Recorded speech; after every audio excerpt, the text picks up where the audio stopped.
के खिलाफ युद्ध में यूक्रेन को नेटो सहयोगियों का खुलकर साथ मिल रहा है। उसके नेटो सहयोगी अमेरिका पर भी दबाव बना रहे हैं कि वो यूक्रेन को लंबी दूरी तक मार करने वाले हथियारों को इस्तेमाल करने की भी छूट दे। अमेरिका ने कुछ छूट दे भी दी है। हाल ही में पोलैंड और अन्य देशों ने भी कहा कि यूक्रेन उनके द्वारा दिए गए हथियारों को किसी भी तरह से इस्तेमाल कर सकता है। पुर्तगाल भी इसी रास्ते पर चल रहा है और रूस की रेड लाइन को पार करने वाला पहला नेटो देश बन गया है।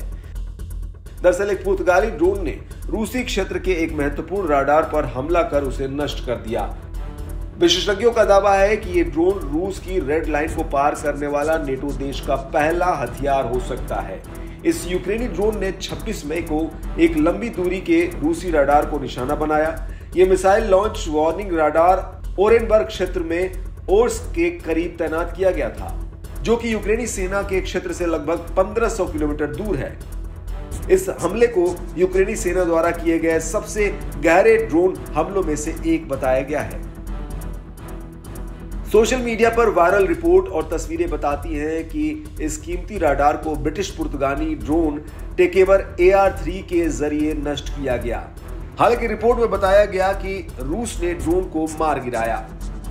जिस AR-3 ड्रोन से रूसी रडार पर हमला किया गया है, उसे पुर्तगाली कंपनी टेकेवर बनाती है।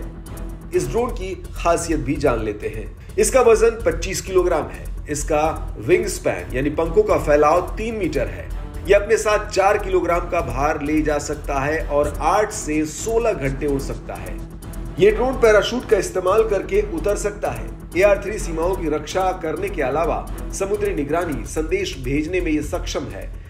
यह ड्रोन छोटा होने के कारण इनका पता लगाना मुश्किल है। आपको बता दें कि यह ड्रोन हमला ऐसे समय में हुआ है जब पश्चिम से यूक्रेन को लंबी दूरी के हथियारों के इस्तेमाल की छूट दिए जाने की मांग की जा रही है। इसके समर्थन में वोट किया गया है। हाल ही में फ्रांस के राष्ट्रपति इमैनुअल मैक्रों ने कहा कि अगर रूस यूक्रेन पर हमला कर रहा है तो यूक्रेन उन पर पश्चिमी हथियारों से हमले कर सकता है।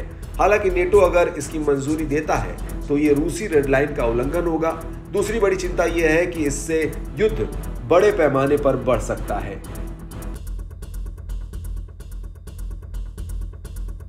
रूसी राष्ट्रपति व्लादिमीर पुतिन ने यूरोप में नेटो सहयोगियों को चेतावनी दी कि यूक्रेन को रूस पर हमला करने के लिए पश्चिमी हथियारों का उपयोग करने की छूट देने से वैश्विक संघर्ष भड़क सकता है।